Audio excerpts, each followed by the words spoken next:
N'oubliez pas de soutenir et de vous abonner à la page Eco-News Insight pour recevoir toutes les nouveautés. Lors d'une intervention le jeudi 14 mars 2024, le président Emmanuel Macron a suscité de vives réactions avec ses commentaires, suscitant notamment le soutien de la comédienne Sophie Marceau.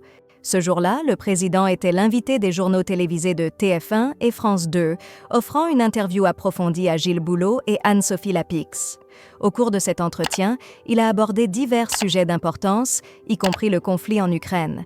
Peu avant, l'Assemblée nationale avait exprimé un avis favorable lors d'un vote consultatif concernant un accord de sécurité entre la France et l'Ukraine, conclu en février 2024. Face aux journalistes, Emmanuel Macron a exprimé une position résolue sur le conflit ukrainien, affirmant la nécessité d'une réponse prête en cas de détérioration de la situation.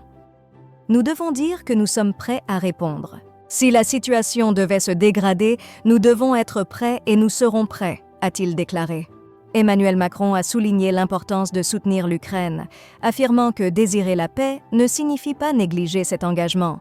Si la Russie l'emportait, cela transformerait profondément le quotidien des Français.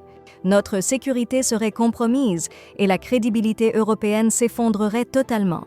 Comment imaginer que le président Poutine, qui n'a jamais honoré ses promesses, se contenterait de cela ?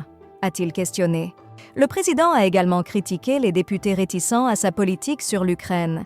Il s'agit d'un choix de renoncer à notre souveraineté, car il décide par avance de nos limites. Désirer la paix ne veut pas dire abandonner l'Ukraine, a insisté le président français. Comme attendu, ces déclarations sur le conflit ukrainien ont engendré une multitude de réactions sur les médias sociaux. Sophie Marceau a exprimé son appui à Emmanuel Macron concernant le conflit en Ukraine dans un message publié le vendredi 15 mars 2024 sur son compte Instagram. Elle a salué l'unité entre la France, la Pologne et l'Allemagne dans leur soutien à l'Ukraine face à l'adversité, mettant en avant l'importance d'apprendre des erreurs historiques au lieu de les répéter. Néanmoins, sa position a divisé ses abonnés. Certains followers ont exprimé leur désaccord avec des commentaires tels que « déçu de vous »,« je me désabonne » ou encore des réactions plus vives comme « Sophie »,« soit ton compte Insta, soit ton cerveau a été piraté » et « honteux ce post ». Ces réponses montrent un clivage dans l'opinion publique face à ces déclarations. Avant de commenter sur le conflit en Ukraine, l'actrice avait également marqué son soutien pour l'intégration du droit à l'IVG dans la Constitution française sur Instagram.